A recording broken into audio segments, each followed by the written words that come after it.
Hi, this is Mike from Mike's Unboxing Reviews and How To, and on today's video we'll be taking a look at the new Thermaltake TOUGHFAN 12. Is it a good competitor for Noctua? Keep watching to find out.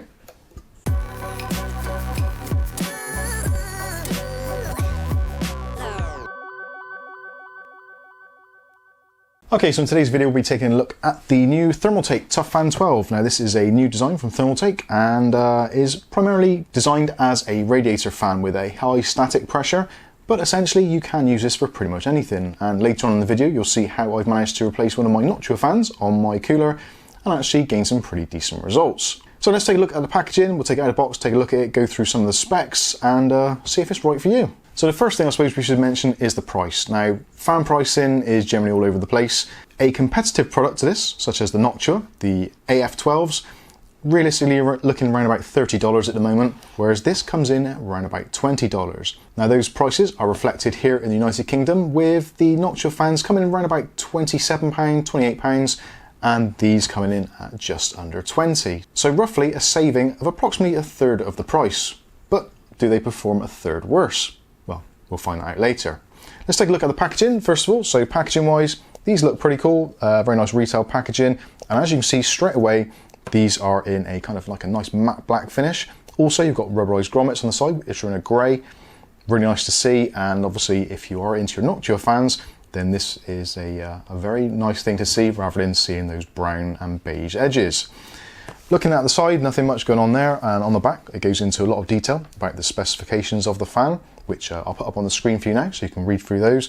But essentially what it comes down to is these are a high static pressure fan with a high RPM and a very, very low noise threshold. Now these at the highest speed, 2000 RPM, you're looking at a maximum airflow of around about 58.35 CFM, which again puts it into very close competition with those Noctua fans of the similar variety. They normally are around about 60 CFM, maybe slightly lower for the NF versions, but the AF versions are around about 60. So very much this is a kind of equivalent type product, albeit a little bit cheaper.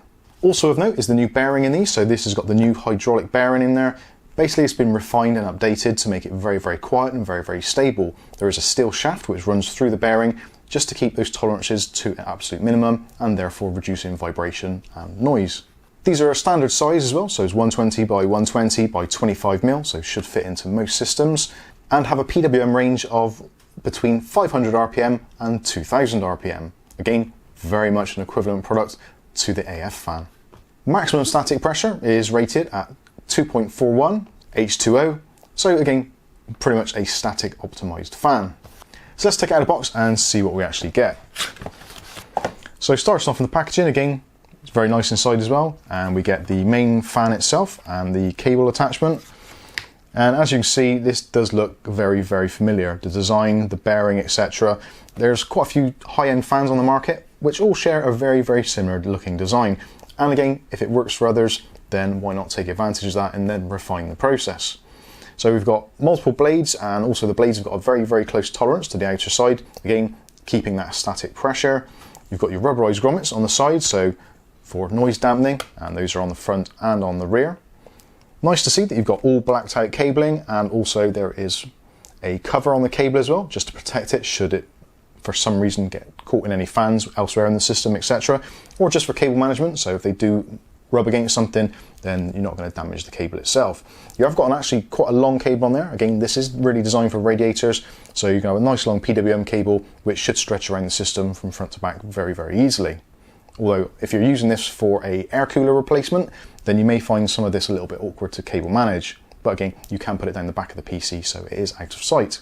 Also in the box you get your Thermaltake leaflet, and there's a little box here which contains some mounting hardware and also a low noise connector. So we've got some fan mountings there, standard fans, and also you've got some longer screws for attaching to radiators, which is nice.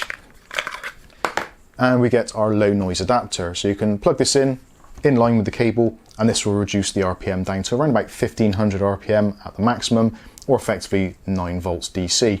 Normally these will run at a maximum of 12 volts DC. So looking a little bit closer at the fan itself, very, very well built, and actually quite heavy as well, around about 180 grams, so got a decent bit of weight to it.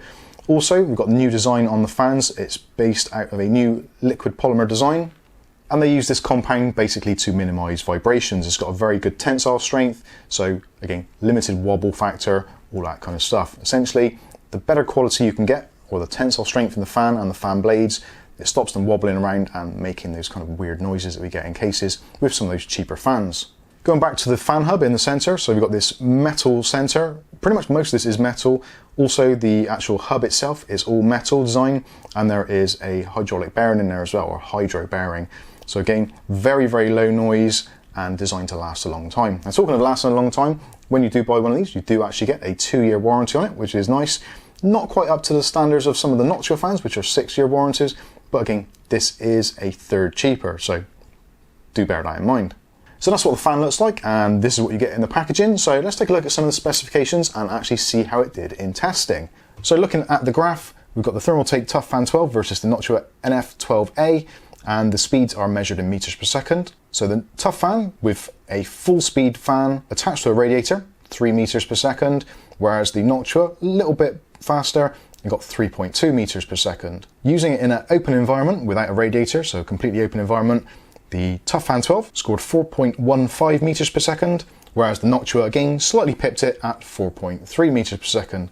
Again, these sort of results are very much kind of in the margin of error. There is a very, very subtle difference between them, but not a huge amount, so it is definitely within that same ballpark.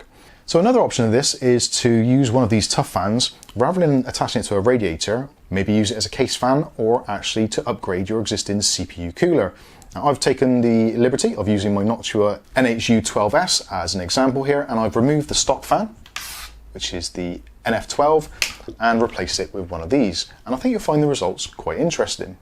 So this is a graph of a comparison using the NH12S and a combination of the NF12 PWM fan versus the TOUGHFAN 12. Now this is measured in a 22-degree ambient room, and as you can see, the results are very, very good, or extremely close in fact. Full speed, the high temperatures, now this is with a Ryzen 5 3600, looking at 61 degrees for the TOUGHFAN 12, and the Noctua NF12 got 62 degrees. So again, definitely within the margin of error. So that is both fans on full speed. Both of the fans also on full speed. The lowest recorded temperatures in idle. Now this is with a couple of apps open, Discord, that's usual kinds of things, but basically just idling. So again, the Noctua NF12 got 31 degrees and the TOUGHFAN 12 got 32 degrees. So definitely within that margin of error territory. But these tests are slightly unrealistic. Again, very few people are going to run these fans at full speed all the time. So let's take another look at the PWM results, which is what most people are likely to use. So this is using the ASUS X570 Tough Gaming and with the standard stock profile in the normal mode. With the PWM settings, the highest recorded temperatures, with the TOUGHFAN 12 we got 63 degrees, and with the Noctua NF12 we got 65 degrees. So at last we've got a win for the Thermaltake fans. Now I think a lot of this does come down to the slightly wider RPM range. The NF12 comes in at 1500 maximum RPM, whereas this is a 2000 RPM. So that little bit of extra RPM does certainly give you a very slight edge, albeit at a very slight noise premium. Both of these fans, even under full load, were pretty much whisper quiet. All you can hear really is the sound of air whooshing through your system. So they're definitely not loud. Around about 22 to 24 decibels. I don't have equipment to actually register that load, to be honest with you. I've tried doing it and it picks up so much ambient noise around the room that it's very difficult to kind of pinpoint which one is better or worse. So I haven't done that in this particular review. But going back to the temperatures, in the low setting with, again, the PWM settings, both of them got down to a low of about 34 degrees. Again, this is in a 22-degree room and with the system idling with various apps open, Steam's running in the background, Ubisoft, etc, etc. So this is pretty much indicative of what you would expect to find on your own system in normal circumstances. To summarize, what would I do? Personally, if you're thinking of upgrading a existing CPU cooler, maybe something like the Contact 12 from Thermaltake, or maybe something like an Evo 212, and you want to get a little bit more performance out of it, and some of the Noctua fans, such as the Chromax, are a little bit out of your budget, then the TOUGHFAN 12 is definitely worth a look. Again, it is roughly about a third cheaper and pretty much bang on as far as performance goes. So there's very little between them in that regard. Obviously, if you're looking at keeping a system for an extended period, then the 6-year warranty on the Noctua is advantageous, but certainly the cost saving for the Thermaltake does tick a certain box. So this has been the Thermaltake TOUGHFAN 12. I've been Mike. This is Mike's Unboxing Reviews and How To, and hopefully we'll catch you in the very next video. Thanks for watching.